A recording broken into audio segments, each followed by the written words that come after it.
லஞ்சுக்கு வெஜிடேரியன் தான் பிளான் பண்ணி வச்சுருந்தேன். ஆனா திடீர்னு ஹஸ்பண்ட் வந்து ஒர்க் ஃப்ரம் ஹோம்னு சொன்னனால நான்வெஜ்ஜுக்கு மாறியாச்சு. ஒரு சிக்கன் நான் வேற ஒரு ரெசிபி ட்ரை பண்ணுறதுக்காக எடுத்து வச்சுருந்தேன். அத எடுத்து பிரியாணி பண்ணிடலான்னு இதெல்லாம் ரெடி பண்ணியாச்சு. வெங்காயம் எல்லாம் சாப் பண்ணி வச்சுருக்கேன். வெங்காயம், தக்காளி, மல்லி, புதினா எல்லாம் சாப் பண்ணியாச்சு. தக்காளி பார்த்தீங்கன்னா, ஹாஃப் தக்காளி கெட்டு போயிருந்துச்சு. அதுக்கு பதிலா நான் வந்து தக்காளி பேஸ்ட் இருந்துச்சு. அத எடுத்து வச்சுருக்கேன்.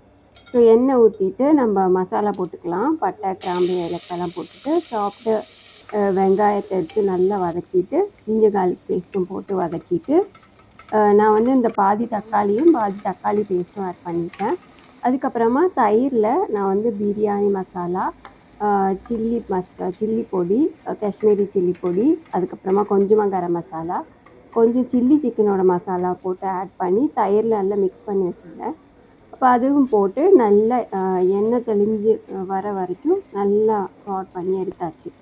அதுக்கப்புறமா கொஞ்சம் மல்லி, புதினா போட்டு மிக்ஸ் பண்ணிவிட்டு நம்ம சிக்கனையும் போட்டு நல்லா வதக்குன்னு வதக்கி நல்லா பெரட்டி அப்படியே கொஞ்சம் நேரம் வச்சுருக்கலாம். அதுலேயே கொஞ்சம் நல்ல மசாலா பிடிச்சிரும்.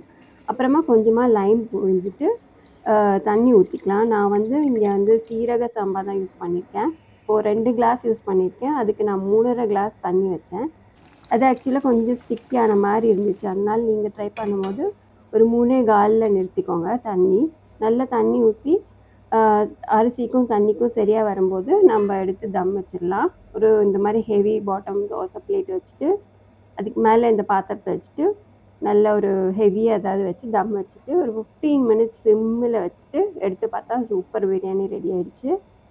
கொஞ்சம் ஸ்டிக்கான மாதிரி இருந்துச்சு. அதனால தான் நான் தண்ணி கரெக்டாக 3¼ வச்சு பாருங்கள், கரெக்டாக இருக்கும். அப்போ இன்றைக்கி வந்து வெங்காய ரைத்தா மாத்திரம் பண்ணேன். குக்கும்பர்லாம் ஒன்றும் போடல. அப்புறம் முட்டையும் வேக வச்சாச்சு. அந்த மாதிரி ஒரு சூப்பர் நான்வெஜ் லன்ச்சு பண்ணி முடித்து சாப்பிட்டுட்டோம்.